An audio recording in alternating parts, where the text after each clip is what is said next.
It's air conditioning season, and you know what that means. Here come the excuses. The air conditioner, it's no good for your bones. Go in the garage, I got a smaller fan.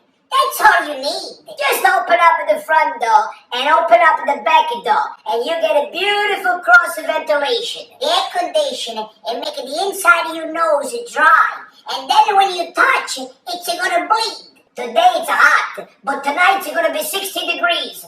You don't need air conditioning. If you go outside and it's hot, and then you come inside the house with air conditioning and it's cold, you're gonna get sick. You wanted me to keep an air conditioner on all day. But what do you think? This is a hotel? If you're hot, just to stay in the basement. It's very comfortable. I had a friend of mine. He used to put an air conditioner on all the time.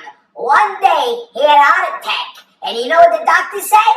The air conditioner freezes the heart. If you keep an air conditioner on at night when you sleep, the cold air, it's going to shrink your piece of deal.